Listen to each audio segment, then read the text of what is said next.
Hi, welcome to Chef Bella. Something a little different this week. We're out in the wilderness. We've got a foraging expert, Paul. He's going to show us around, pick some stuff, and then we're going to get some cooking done on the open fire, I think. So we're looking forward to it.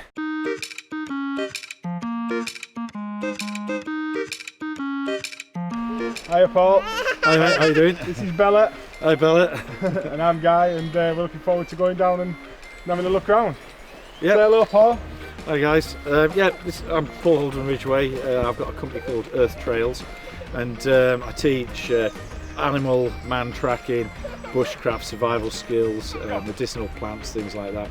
And today we're just going to go out. It's early March, and we're going to go out and see what we can find. So what we've got to do is, in order, bearing in mind we're kind of walking from A here to B over there to a location, on that way in we're going to find resources. As we find them, we'll talk about them, we'll collect them, and then we'll have a look at them when we actually get to where we're going. Get the really light stuff on the top, because that's the air dry stuff. Yeah? Yeah, that's the stuff, that's the good gear. Right there. You carry that. You can carry this. Take this. Come on. Careful. Okay, over here we've got quite lots. We can stop here all day actually in this one location. Obviously we've got some stuff to do, so we're going to keep going. So here we've got a hazel tree. Quite difficult to tell trees this time of year if you're sort of uninitiated, because obviously there's no leaves, there's no nuts or berries on, so you really kind of need to know sort of how things look. Obviously we've got some catkins here. Now alder and hazel catkins, believe it or not, you can actually bake these up. Alder particularly is one of the few plants in the wild which can actually contain some fats and some proteins, which is quite unusual in the plant world unless you're really collecting nuts, things like that. Then here we've got an elder tree.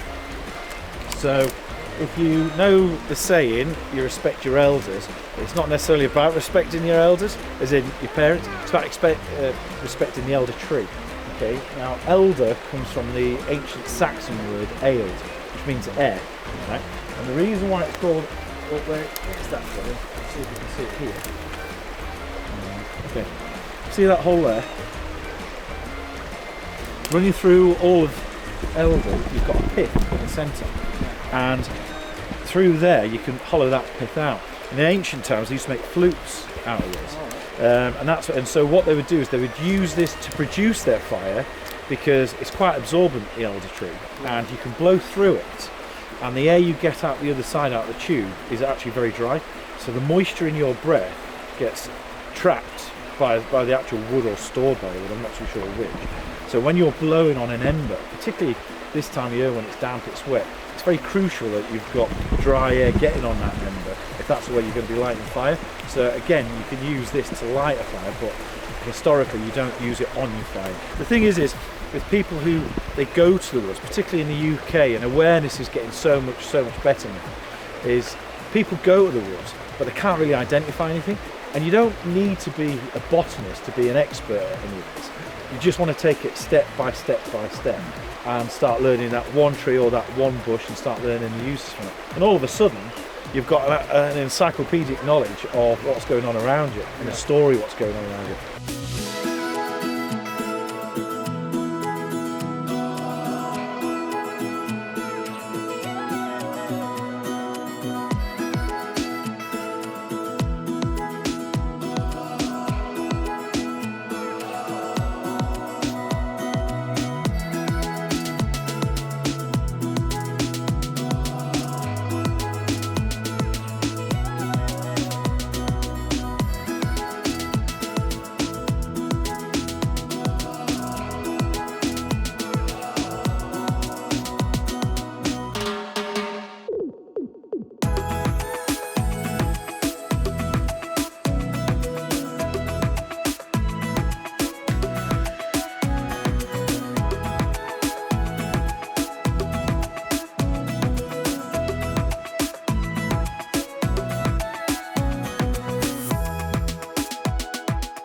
Grab a few. So first of all, we can eat hazelnuts, and we can bake them up, we can eat them, you know, nice things to them. So, right, excellent. So here we've got some very different looking ones. We've got one with a little hole in, two with a hole in, and we've got some which is split. Now anything that's been split, if it's really cleanly split, is that sign of a squirrel's had it. And what that is, that's its incisors coming in its teeth, getting the nut and cracking it clean in half, okay? So we know that. So that's a squirrel's had that. So Squirrels had it. this one, Squirrel. that one, Squirrel. Bielka. Yeah, squirrel. Bielka. Can you say squirrel? No, There you legit. that's been had by a mouse, A mouse. okay? And that we know that because it's got a hole in it. So now we can identify, we know there's squirrels here and we know there's mice here. A mouse. So therefore, we also know what they're eating. Everybody knows what a Christmas tree looks like, okay? So let's look at the resources of a Christmas tree, okay? First of all, these needles all year round are a rich source of vitamin C. If you have a cup of pine needle tea, and the best needles, the best ones are just the very tips, and then a little bit later on, sort of April, May time, when we're going to start getting the buds out, loads of vitamin C, more vitamin C than a lemon in a cup of that. So, and that's all year round, okay? When they're dried, they make a great tinder for lighting fires with. The inner bark of the tree, we're not going to sort of damage the tree to have a look, but the inner bark of the tree, you can actually strip it off. You can make really good baskets with it and pots to boil water in it. You can actually roast it and grind it into a powder and make a carbohydrate rich flour from it, make bread out of it. And you can see this, the resin here, we might be able to collect some a bit later. It's not known why, but when they lose their branches, here's some. Have a smell of that. Break that up and have a smell of that. So that's pine resin, okay?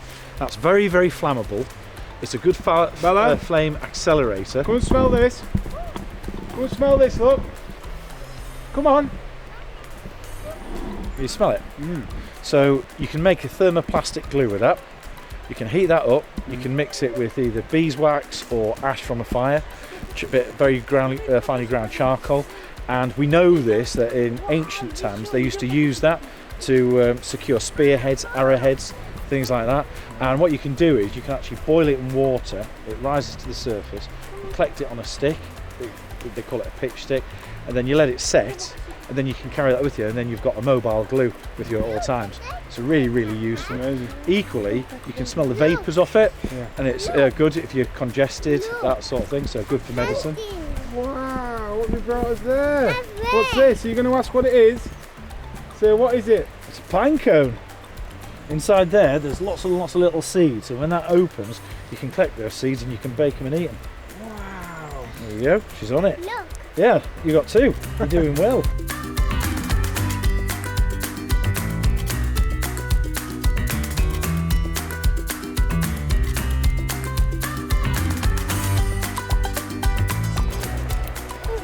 Take some of this moss. Oh. You going to take some of this? Wow.